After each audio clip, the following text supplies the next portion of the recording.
திவ்ய தரிசனம் நேயர்களுக்கு என்னுடைய அன்பார்ந்த நமஸ்காரம். நான் உங்கள் விஜயானந்த். இன்று நாம் பார்க்கவிருப்பது விநாயகர் சதுர்த்தி பண்டிகையினுடைய சிறப்புகள் குறித்தும், விநாயகர் சதுர்த்தி என்றைய தினம் கொண்டாட வேண்டும், சதுர்த்தி எப்பொழுது பிறக்கிறது, விநாயகர் வாங்குவதற்கான நல்ல நேரம், அதேபோல் விநாயகரை துதிப்பதற்கான பூஜை செய்வதற்கான சிறந்த நேரம் எது என்பது குறித்து இந்த வீடியோவில் பார்க்கவிருக்கிறோம். வாருங்கள்.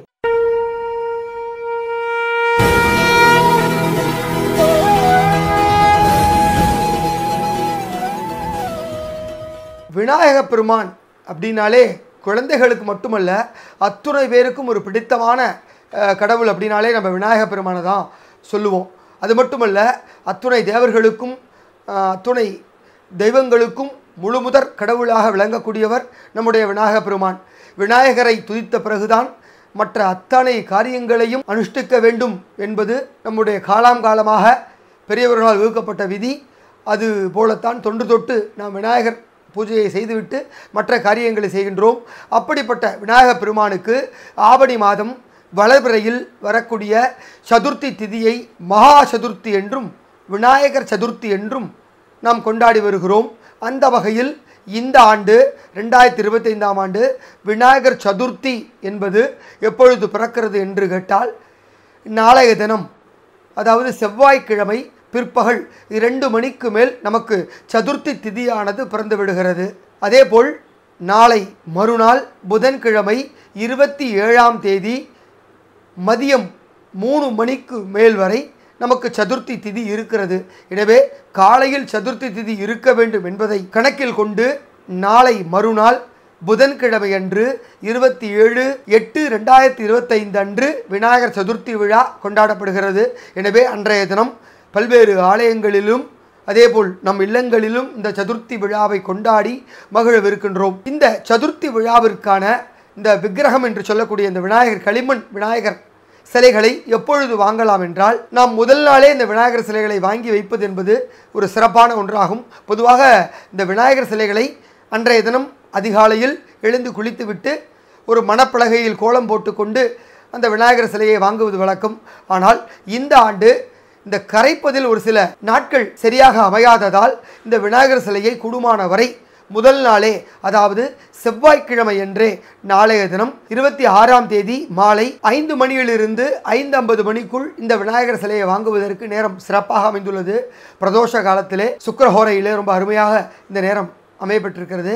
அது முடியாதவர்கள் மாலை 6:30 மணிக்கு மேல் 8:30 மணிக்கு மேல் எப்பொழுது உங்களுக்கு சௌரியப்படுகிறதோ அந்த நேரத்தில் இந்த விநாயகர் சிலைகளை வாங்கி கொண்டு வந்து நம் இல்லங்களில் பூஜை அறையில் வைத்து விடலாம். மறுநாள் காலை, அதாவது விநாயகர் சதுர்த்தி அன்று காலை நீங்கள் வழக்கம் போல் செய்ய வேண்டிய வேலைகளெல்லாம் செய்துவிட்டு இந்த விநாயகர் பூஜையானது காலை 6:20 மணிக்கு மேல் 7:20 மணிக்குள்ளாக செய்து முடித்து விடலாம். ஒருவேளை நாளைய மறுநாள் விநாயகர் சதுர்த்தி அன்று காலையில் விநாயகர் சிலைகளை வாங்குபவர்கள் அன்று காலை 9-10 மணிக்கு மேல் 10-20 மணிக்குள்ளாக இந்த விநாயகர் சதுர்த்தி பூஜையை வைத்து கொள்ளலாம். ஏனெனில் காலை 7:30 மேல் 9 மணி வரை நமக்கு யமகண்டம் இருப்பதால் அந்த நேரத்தில் பூஜை செய்ய உகந்த நேரம் இல்லை. எனவே அதை தவிர்த்து விட்டு 9 மணிக்கு மேல் உங்கள் பூஜையை வைத்துக் கொள்ளலாம். அதேபோல் எங்களுக்கு கொலக்கட்டை, அப்பம், மோதகம் உள்ளிட்ட பதார்த்தங்களுடன் சாதம், வடை, பாயசம் செய்து விநாயகருக்கு படைப்பது வழக்கம் என்று சொல்பவர்கள் மதியம் 1:20 மணிக்கு மேல் 2 மணிக்குள் உங்கள் பூஜையை வைத்துக் கொள்ளலாம். அதேபோல் மணிரம் 12 மணிக்கு மேல் 1:30 மணி வரை ராகு காலம் இருப்பதால் அந்த நேரத்திலும் உங்களால் அந்த பூஜை செய்ய முடியாது. எனவே அதை தவிர்த்து விட்டு 1:30 மணிக்கு மேல் உங்கள் பூஜையை வைத்துக் கொள்ளலாம்.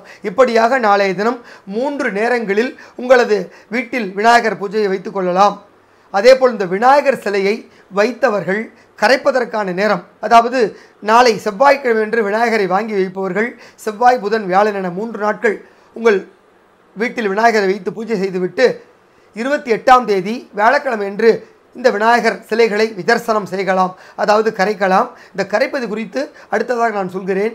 அதேபோல் விநாயகர் சதுர்த்தி அன்று இந்த விநாயகர் சிலைகளை வாங்கி பூஜை செய்பவர்கள் 27, 28, 29 3ஆம் நாள் வருவது வெள்ளிக்கிழமை என்பதால் அன்றைய தினம் விநாயகரை கரைக்க இயலாது. எனவே 5ஆம் நாளான 30ஆம் தேதி 31ஆம் தேதி ஞாயிற்றுக்கிழமை என்று இந்த விநாயகர் சிலைகளை விஜர்சனம் செய்யலாம். எனவே தான் இந்த 3 நாட்கள் வைத்து பூஜை செய்பவர்களுக்கு ஏதுவாக செவ்வாய் புதன் வியாழன் ஆகிய நாட்கள் அமைந்துள்ளது. எனவே அந்த நேரத்தில் விநாயகரை வாங்கி வந்து வைத்து விட்டு பூஜையை செய்துவிட்டு பின்னர் விசர்சனம் செய்யலாம். அதேபோல் அன்றைய தினம் காலையில் வாங்கி அன்று மாலையே விநாயகரை விசர்சனம் செய்பவர்கள் இந்த விநாயகர் சிலைகளை இல்லங்களில் வைத்து பூஜை செய்துவிட்டு அதை சாலை ஓரங்களிலோ அல்லது கோவில்களிலோ வைப்பதை தவிர்க்க வேண்டும். முடிந்தவர்கள் உங்கள் இல்லங்களில் ஒரு வாளியில் தண்ணீரை வைத்து அதிலேயே அந்த விநாயகரை கரைத்து விட்டு பூஞ்செடி தொட்டுகளில் அந்த தண்ணீரையும் களிமண்ணையும் சேர்த்து கரைத்து விடலாம். இல்லையெனில் மஞ்சள் பிள்ளையாரையே விநாயகராக பிடித்து பூஜை செய்துவிட்டு அதை கரைத்து விடலாம். இல்லை என்றால் விதை பிள்ளையார் என்று கடந்த சில ஆண்டுகளாக விற்பனை செய்யப்படுகிறது. அந்த சிலைகளை வாங்கி வந்து பூஜை செய்துவிட்டு அதை விசர்ஜனம் செய்து சாலையோரங்களில் உள்ள அந்த செடிகளுக்கு இடையே போட்டுவிட்டால் அந்த விதையானது மழை காலத்தில் முளைத்து மரமாக வரும். எனவே இப்படியாக இந்த சிலைகளை நாம் பயனுள்ளதாக மாற்ற வேண்டும்.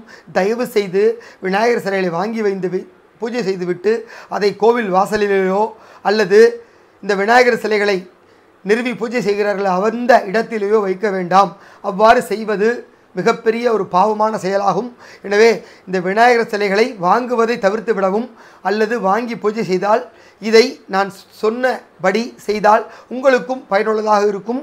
விநாயகரனுடைய அனுகிரகமும் உங்களுக்கு கிடைக்கும். எனவே தயவு செய்து பாவமான அந்த செயலை மட்டும் செய்ய வேண்டாம் என கூறிக்கொண்டு நம்முடைய திவ்ய தரிசனம் நேயர் அனைவருக்கும் விநாயகர் சதுர்த்தி நல்வாழ்த்துக்களை தெரிவித்துக் கொண்டு உங்களிடமிருந்து வணக்கம் கூறி விடைபெறுகிறேன்.